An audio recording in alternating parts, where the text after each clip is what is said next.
Hi class, welcome back. Now we are going to have another new lesson for today, and that is lesson 4, the self in Western and Eastern thoughts. In our previous lesson, we were able to identify the different concepts of the self from the cognitive aspect. Now, let's know more about the self in the thoughts of the Western and Eastern schools. Now let's go to the next page. Alright, our learning objectives for this lesson would be, at the end of this lesson, you should be able to, number 1, differentiate the concept of self according to Western thoughts against Eastern or Oriental perspectives. Second, explain the concept of self as found in Asian thoughts. And 3, create a representation of the Filipino self.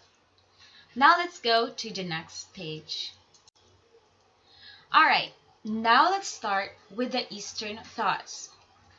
In the Eastern thoughts, it sees that the other person as part of yourself as well, as the things you may create. A drama in which everyone is interconnected with their specific roles. To simply explain this, imagine yourself in a theater stage. You're the main actor or the actress, and then the people around you are the supporting actors or actress. Your story is the subject of the whole theatrical drama. And the supporting actors and actresses just give additional colors to your story, which is the story of the theatrical drama. So as you can see there, you as a person or yourself and the other people around you are part of yourself. This is your story. However, other people's roles are connected to your story. Asian culture is called a collectivistic culture, as the group and social relations that is given more importance than individual needs and wants. In Asia, we call that collectivistic culture because all the groups and social relations give more importance than your individual needs. The group needs and social needs are more important than your personal needs. That's why it's called collectivistic culture. Now let's go to the Western thoughts. The Western thoughts looks at the world in dualities, wherein you are distinct from the other person. The creator is separate from the object he created, in which the self is distinguished and acknowledged. Dualities in here per se is you are an individual connected to a creator and you work in a separately but in a dual way. Like what I've mentioned in here is that the creator is separate from the object he created, in which you as a person is being acknowledged as an individual. However, of course, you have a dual partner, and that would be the creator, and you work in dual ways. The Western culture is what we would call an individualistic culture, since their focus is on the person. While the Eastern thoughts focus on collectivistic, in the Western thoughts, they believe in the individualistic culture. They focus on the person itself, the self, or the individual itself. The groups and social groups might help you, but it focuses only on the individual or the self. Now let's go to Confucianism, which is founded by Confucius himself. Confucianism focuses on a code of ethical conduct, of how one should properly act according to his or her relationship with other people. So in here, it focuses on what is ethically right and what is ethically wrong. And that depends on how you relate with other people. And here, the identity and self-concept of the individual are interwoven with the identity and status of his or her community or culture, sharing its pride as well as its failures. And here, like what I've mentioned in our previous videos, identity is the one, our personal characteristics, and can be defined by our social roles. Excuse me, like student, or a teacher, or housewife, or a single mom, or a dad, and many more. That is identity. And self-concept entails here what we see of ourselves. So in here, identity and self-concept are connected with the identity and status of his or her community or culture. That means that whatever culture that you are in or whatever community that you are in, your identity and self-concept are connected with it. You are defined by what community or culture that you belongs in, sharing its pride as well as its failures. Not exactly as Confucianism, but here is an example. Alright, for example, you are, all of us here are Pinoy, or Pinay. When you view the Confucianism aspect, you will embrace the identity of the being Pinoy and Pinay, especially all of its aspect, both negative and positive. That's how Confucianism works as well. Also, in Confucianism, self-cultivation is very important. Self-cultivation is seen as the ultimate purpose of life. Self-cultivation in psychology can also mean making yourself better, or having a progress in your own life by your own means. The cultivated self in Confucianism is what some scholars call a subdued self, wherein personal needs are repressed or subdued for the good of many, making Confucian society also hierarchical for the purpose of maintaining order and balance in society. Like what I've mentioned a while ago, in psychology, self-cultivation meaning is making yourself more progressive and better.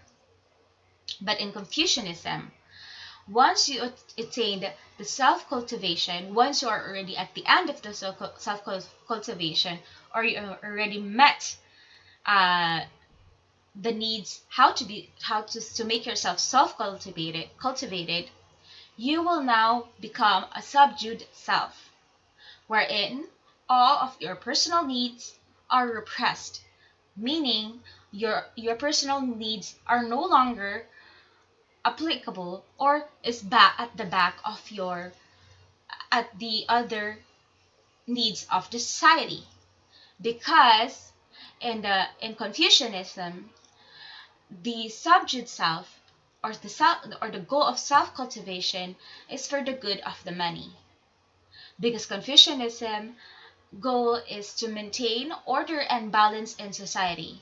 That's why there are hierarchies there. The hierarchies there are from the highest position or highest official down to its lowest officials, or what we can call servants, because in here they maintain order and balance. So that's why hierarchy is very important for them.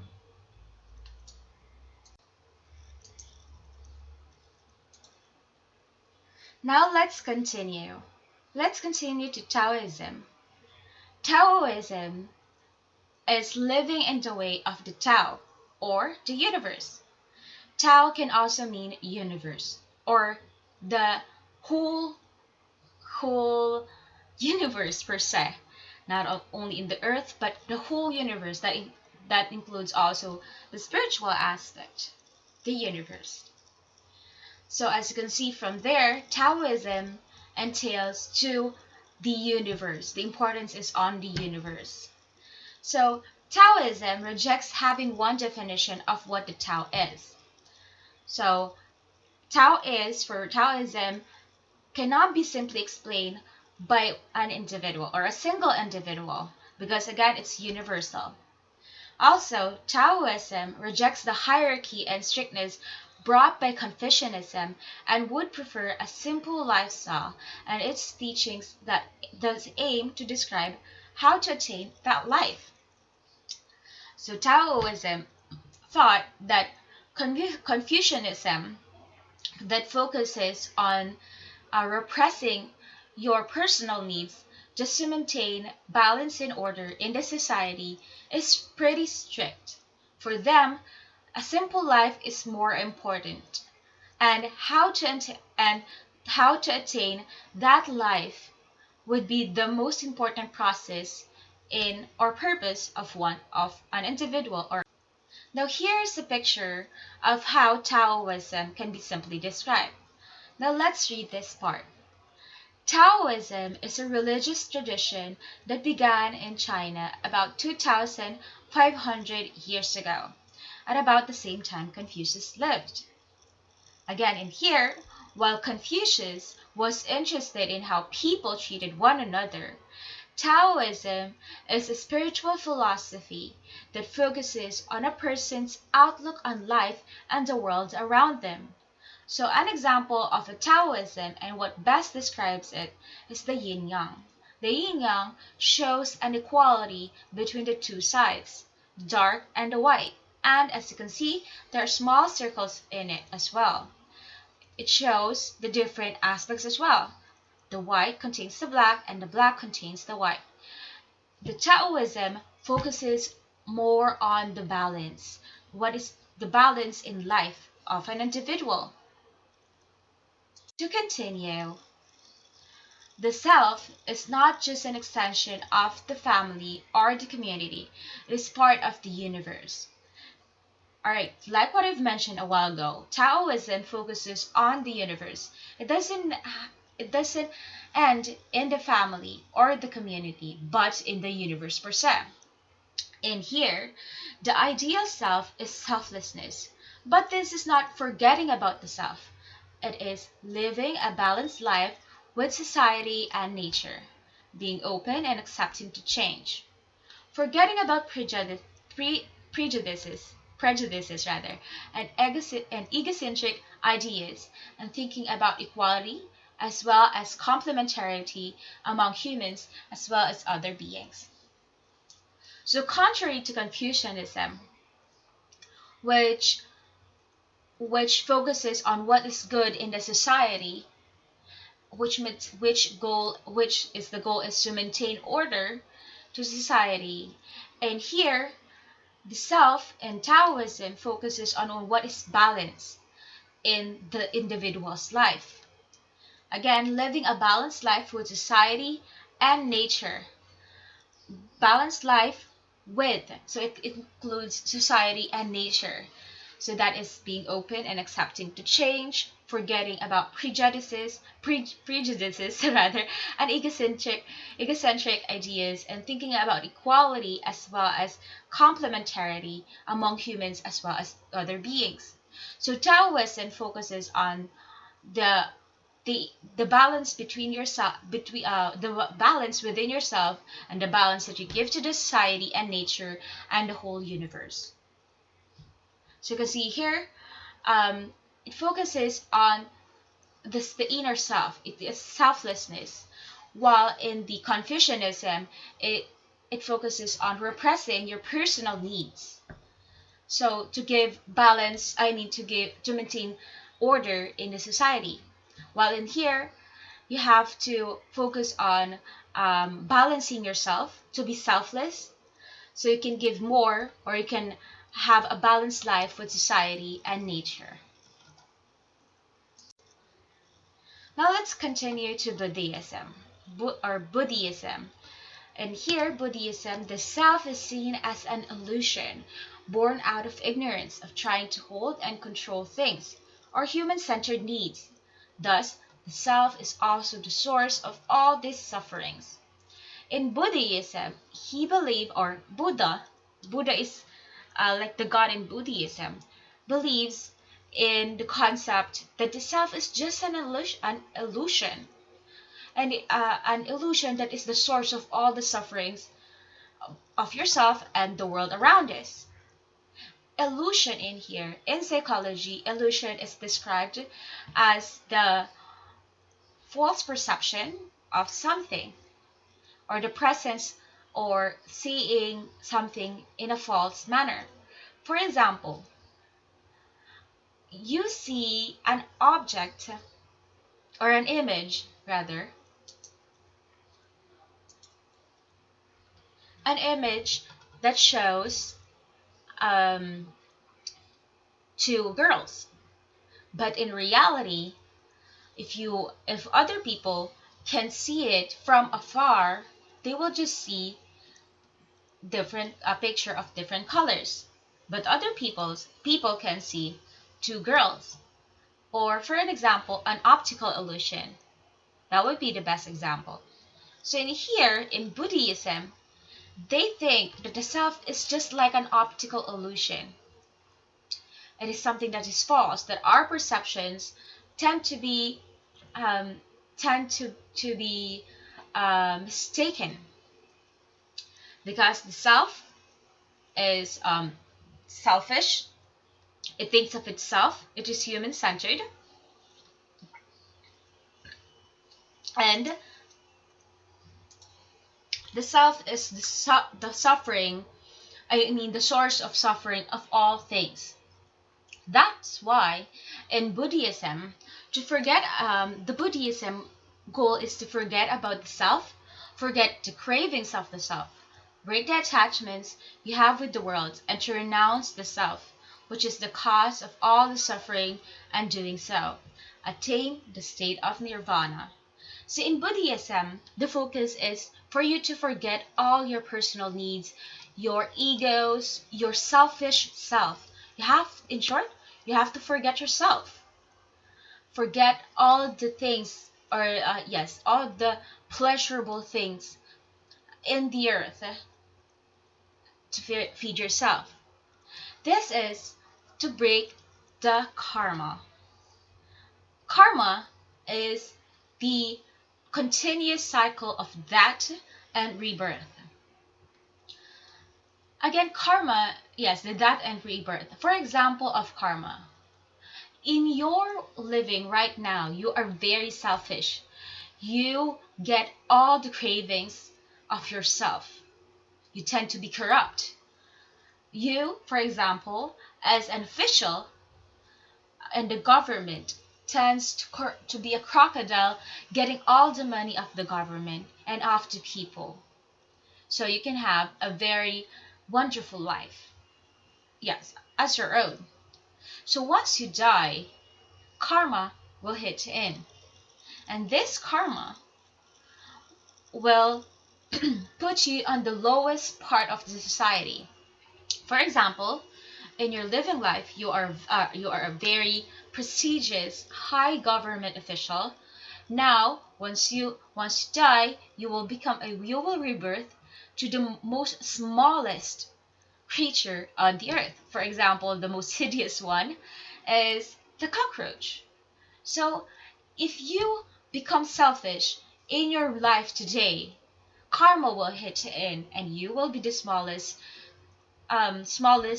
organism in the earth as possible, the most hideous and most hated one, if you become selfish on your first. So in here, Buddhism suggests that you forget about yourself, forget the cravings of the self. This is to break the karma and to achieve the state of nirvana. Nirvana, which is peacefulness, no longer. Alright, so that is the end of this presentation. So if you have any questions, please let me know in our group chat in Facebook Messenger. So that's it for now. Thank you and see you then. Bye for now.